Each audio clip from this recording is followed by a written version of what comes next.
আগামী অর্থবছরের প্রস্তাবিত বাজেটে নতুন পে স্কেল বাস্তবায়ন নিয়ে বড় ধরনের অনিশ্চয়তা তৈরি হয়েছে। যদিও চলতি বছরের 11 জুন সংসদে উপস্থাপিত হতে যাওয়া এই বাজেটকে ঘিরে সরকারি কর্মকর্তা কর্মচারীদের ব্যাপক প্রত্যাশা রয়েছে, তবে বৈশ্বিক জ্বালানি বাজারে অস্থিরতা, আমদানি ব্যয় বৃদ্ধি এবং মধ্যপ্রাচ্যে যুদ্ধ পরিস্থিতির প্রভাবে সরকারি কর্মচারীদের জন্য নতুন বেতন কাঠামো বা পে স্কেল বাস্তবায়ন অনিশ্চয়তার মুখে পড়েছে। ফলে প্রশ্ন উঠছে, নতুন এই পে স্কেলের আসলে ভবিষ্যৎ কী? চলতি 2025-26 অর্থবছরে জাতীয় বেতন কমিশনের সুপারিশ কার্যকর হওয়ার সম্ভাবনা নেই বলে মনে করছেন সংশ্লিষ্ট কর্মকর্তারা। এমনকি আগামী 2026-27 অর্থবছরেও এটি বাস্তবায়িত হবে কিনা তা নির্ভর করছে সরকারের চূড়ান্ত সিদ্ধান্ত এবং প্রধানমন্ত্রীর মতামতের ওপর। অর্থ বিভাগ সূত্রে জানা গেছে, কমিশনের পক্ষ থেকে শিগগিরই বিষয়টি প্রধানমন্ত্রীর কাছে প্রস্তাব পাঠানো হবে। প্রধানমন্ত্রীর মতামত পাওয়ার পর কমিশনের সদস্যরা পরবর্তী পদক্ষেপ নির্ধারণ করবেন। তিনি ইতিবাচক সিদ্ধান্ত দিলে কমিশনের কার্যক্রম আবারও সক্রিয় করা হবে এবং বাস্তবায়নের প্রস্তুতি এগিয়ে নেওয়া হবে। অন্যথায় কমিশনের কাজ কার্যত স্থগিত হয়ে যাবে।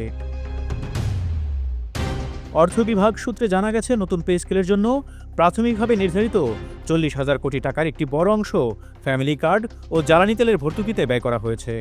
সরকারি কর্মচারীদের সম্ভাব্য বেতন বৃদ্ধি এবং ভাতা সমন্বয়ের ব্যয় মেটানোর জন্য এই অর্থ আলাদা করে রাখা হয়েছিল।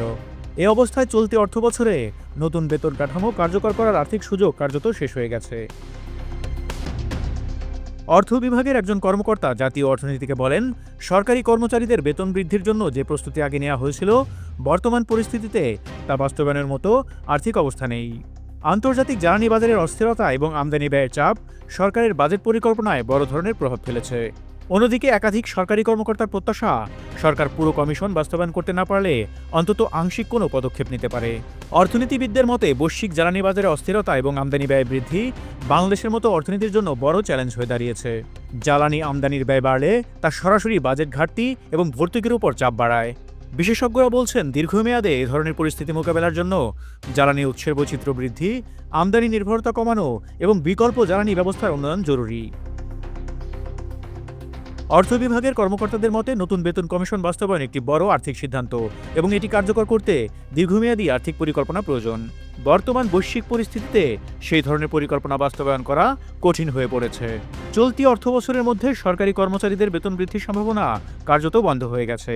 তবে আন্তর্জাতিক পরিস্থিতি স্বাভাবিক হলে ভবিষ্যতে আবারও বিষয়টি বিবেচনায় আনা হতে পারে বলে মত সংশ্লিষ্টদের।